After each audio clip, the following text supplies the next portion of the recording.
संकल्प प्रतिष्ठानने यावर्षी आणखी एक भव्य सामाजिक संकल्प हाती घेतलाय। अकोल्यातील रोटरेक्ट मोक्षधाम चॅरिटेबल ट्रस्ट या संस्थेच्या माध्यमातून शहरात एक विद्युत गॅस दाहिनी यंत्र उभारण्याचा संकल्प करण्यात आलाय। हा प्रकल्प केवळ एक पायाभूत सुविधा नसून मरणोत्तर सन्मानासाठीचा एक मानवी अधिकार सुनिश्चित करण्याचा प्रयत्न आहे। सध्या अकोल्यात सुसज्ज आणि पर्यावरणपूरक विद्युत दाहिनी यंत्राची गरज आज मोठ्या प्रमाणावर जाणवते। पारंपरिक अंत्यसंस्कार पद्धतींमुळे झाडांची कत्तल, प्रदूषण आणि जागेचा अभाव यांसारख्या अनेक अडचणी निर्माण होत आहेत। विद्युत दाहिनीमुळे या समस्यांवर उपाय मिळतो। शिवाय तो एक स्वच्छ, सुसंघटित आणि सन्मानजनक अंत्यसंस्काराचा पर्याय ठरतो। या प्रकल्पासाठी अंदाजे ₹50 लाख रुपयांचे अंदाजित खर्च अपेक्षित आहे। यासाठी संकल्प प्रतिष्ठान आपल्या ढोल ताशा पथकाच्या वादनातून मिळणारा मानधन या प्रकल्पासाठी देणार आहे। याशिवाय संस्थेच्या माध्यमातून जनतेपर्यंत आवाहन करून इतर देणग्याही उभारण्यात येणार आहेत। आम्हा एकट्याच्या प्रयत्नाने हा संकल्प पूर्ण करण्यास कदाचित विलंब होऊ शकतो, पण आपण सगळे मिळून हे कार्य येणाऱ्या 1 वर्षात नक्कीच पूर्ण करू शकतो। हे अत्यंत गरजेच्या आणि मानवी मूल्यांना स्पर्श करणाऱ्या प्रकल्पात आपण सहभागी व्हावे असे आवाहन संकल्प प्रतिष्ठानचे रोटरेक्ट मोक्षधाम ट्रस्ट करीत आहे। आपली आर्थिक मदत, श्रमदान आणि तांत्रिक मार्गदर्शन कोणतीही मदत या कार्यात मोलाची ठरणार आहे असे आवाहन त्यांच्या वतीने करण्यात आले।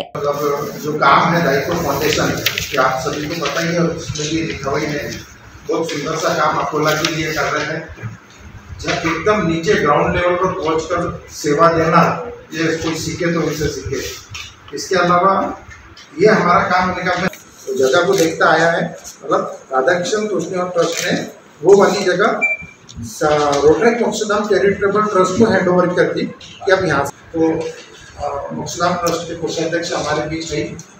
काफ़ी कुछ वहाँ पे विदाउट एनी गवर्नमेंट संकल्प प्रतिष्ठान ने 2 वर्ष पहले आप लोगों को ध्यान होगा कि संत गाड़गे बाबा शोध पथक वालों का 12 लाख रुपए के इक्विपमेंट, तो एक भी इक्विपमेंट पे संकल्प प्रतिष्ठान का नाम नहीं, एक भी इक्विपमेंट।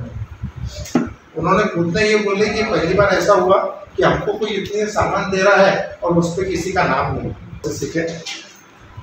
और मोक्षधाम प्रोजेक्ट में आप लोगों ने देखा ये काफ़ी कुछ ये होनी चाहिए। इसके अलावा वहाँ पे के साथ में रह रहे के मैंने ये भी देखा एरिया काफ़ी ज़्यादा अटैच है, जो कि देशमुख फैल, तार फैल और अकोट फैल